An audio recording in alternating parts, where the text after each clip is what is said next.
ওয়ালাইকুম আসসালাম। বসো সবাই। কেমন আছো তোমরা? ভালো। আপনি কেমন আছেন? আমিও ভালো আছি। তোমাদের স্যার কোথায়? মাম্মা তো 9টায় আসবে। 9টা বাজতে এখনো বেশ কিছু সময় বাকি আছে।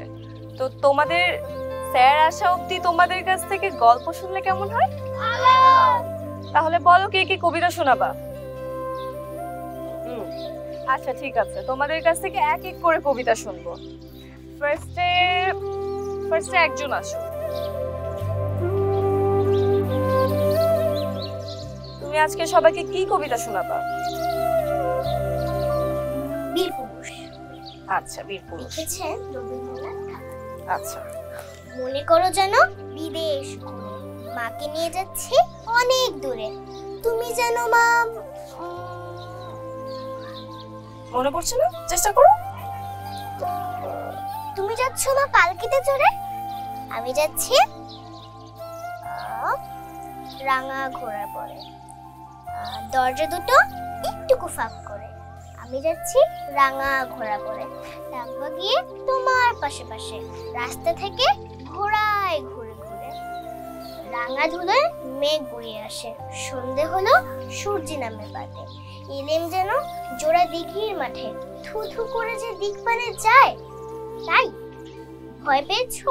ভাবছো এলেম কোথায়? আমি বলছি ভয় করো না গো মা, ওই দেখা যায় মরা নদীর সোতা।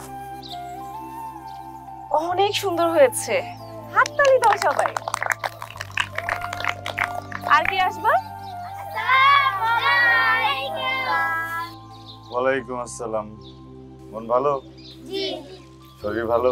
জি। পেট ভালো? জি। গুড়গুড় করে? করে না? তাহলে বসে পড়ো। কি হচ্ছিল? নতুন ম্যাডামকে পেয়ে স্যারকে বলে গেছো?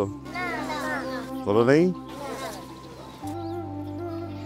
এসে দেখলাম স্যার নেই, তাই ভাবতাম স্যার না আসা পর্যন্ত একটু প্রক্সি দিই। প্রক্সি? মাঝে মধ্যে কেউ এরকম প্রক্সি দিলে তো ভালোই হয়, উপকার হয়। বাড়িতে কবে আসছো? গতকাল সন্ধ্যায়। আসতে প্রবলেম হয়নি তো? একটা মিনিট। হ্যাঁ বাচ্চারা, নতুন ম্যাডাম আসছে।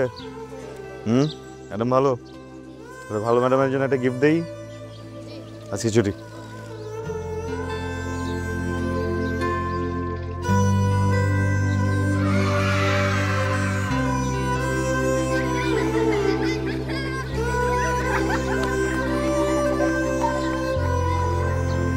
বান্ডেল থাকলে প্রতি সেনমানিতে টাকা বাঁচবে।